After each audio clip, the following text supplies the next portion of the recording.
Kalpavriksha, law of attraction. ये कहानी आज के नौजवान सिद्धार्थ की है। सिद्धार्थ एक योग्य क्वालिफाइड युवा है जो अपने जीवन में कुछ बड़ा करना चाहता है, लेकिन अब तक नाकामयाब है। बहुत जगह कोशिश करने के बाद भी उसका काम नहीं बनता। कोशिश है कि कम होती नहीं, कामयाबी है कि नजर आती नहीं। एक दिन सिद्धार्थ अपनी एक खास इंटरव्यू में फेल हो जाता है। बहुत निराश उदास हालत में वो चलते चलते शहर से दूर जंगल में पहुंच जाता है। अपनी ही सोच में गुम सिद्धार्थ अचानक एक अलग आयाम में दाखिल हो जाता है। यह स्वर्ग जैसा, अति सुंदर, अनंत आकर्षक। यहाँ सब कुछ बहुत सुहाना और खूबसूरत है।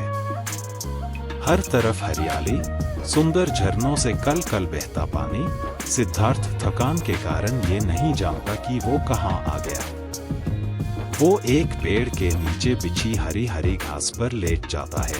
बहुत गहरी नींद में खो जाता है। कुछ देर सोने के बाद भूख से उसके आंख खुलती है।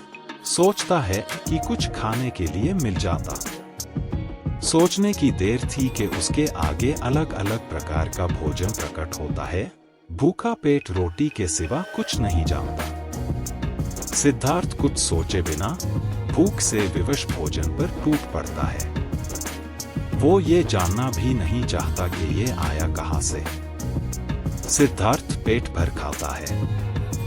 अब पेट भरने के बाद प्यास लगने पर सोचता है कुछ अच्छा पीने को मिल जाता। इतनी देर में उसके आगे बहुत किस्म के शरबत, जूस, शराब प्रकट होती है।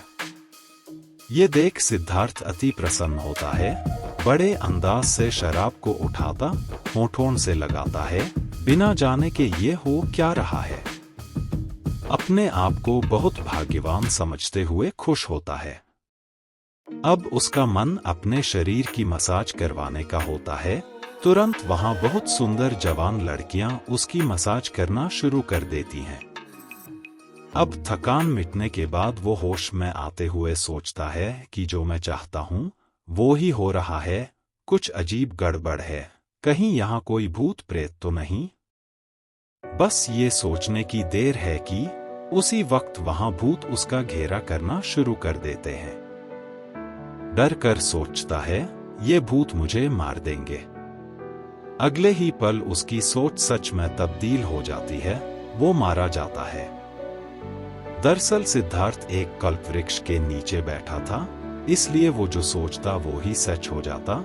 ये कहानी सिर्फ सिद्धार्थ की नहीं बल्कि हम सब की है। जीवन नाम का स्वर्ग और अवचेतन मन नाम का कल्पवृक्ष यह सब संभव कर देता है। अवचेतन मन जीवन नाम के स्वर्ग से जुड़ा है। जो हम सोचते या चाहते हैं ये वो सब कुछ लाके देता है।